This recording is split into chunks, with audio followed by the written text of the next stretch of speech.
I brought you something close to me. Hello and welcome to Things in Chuck's House.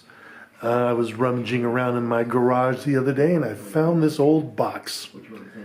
This is a box that contained a bunch of old books. And so I thought I would just kind of show these to you here, okay? First of all, this is the oldest book I've got. I got this when I was, essentially a preschooler, because this was my dad's book and he gave it to me.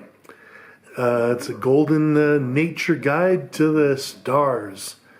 And I had an interest in astronomy, so I love this book here. I thought it was just the coolest thing, and maybe that's why this is so terribly beaten up and about to fall apart here.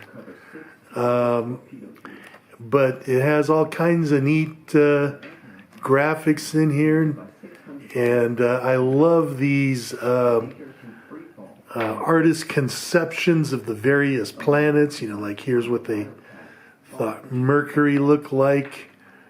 Let's see here. This is all about the Earth. Here is Mars. No images of the surface of Mars, because this is way before the Mars probes ever orbited Mars.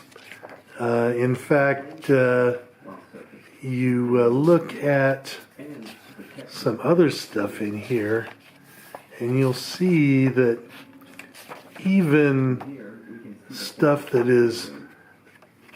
we easily take for granted is incorrect. Like this is what they thought the surface of the moon looked like.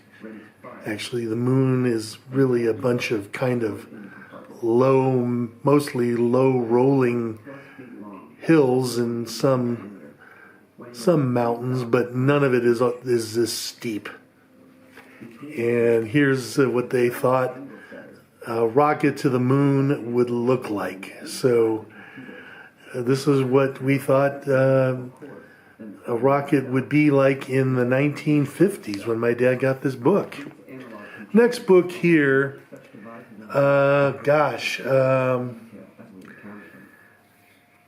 don't remember exactly when I got it, but I remember winning this book by answering some sort of a question in class. I think it was my Asian or Philippine studies class, because I was living on an Air Force base in the Philippines.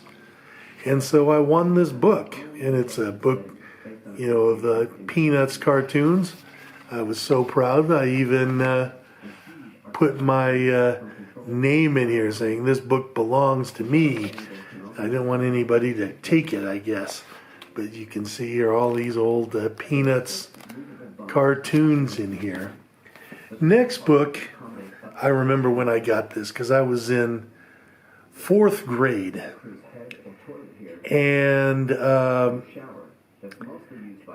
you guys probably remember, if you're old enough, the Junior Scholastic Book Club or something like that.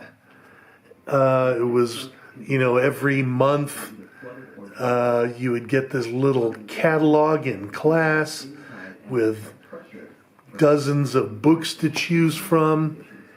And, you'd get them for like $2 or $3. And I got this one because it was a story of a young kid, Polynesian kid who gets lost at sea, and it was just a really interesting story. And I didn't find out till later that this was actually made into a movie by Walt Disney back in the 1950s. So yeah, this was a neat little book that I got back then. And this is the newest of my books. This is from 1978. And what this is a book all about, all the tanks that are used in the world back in, 1977, but I got it in 1978. Now, the reason I got this was, and I remember this is because, my father was in the Air Force, as I mentioned, and when we were living in Ohio, my dad got an assignment to Turkey, except it was remote assignment, so he went there all by himself, and we, our family, remaining family, stayed behind in Ohio while he was gone for a year. But around Christmas time, he came back home, for a week or two or however long, and he had this present for me. He got this, as a Christmas present for me. He really couldn't buy too many Christmas presents at a base in the middle of Turkey, so he actually bought this at a bookstore in the airport, probably in like Frankfurt, Germany, on his way back to the United States. And he knew I had an interest in, these kind of things, tanks, so he bought me this book. So that's why I remember this book, and that's why I probably still have it. So anyway, those are just, 4 books that I found in my garage, and each has a little story. So that is it. Have yourself a great day.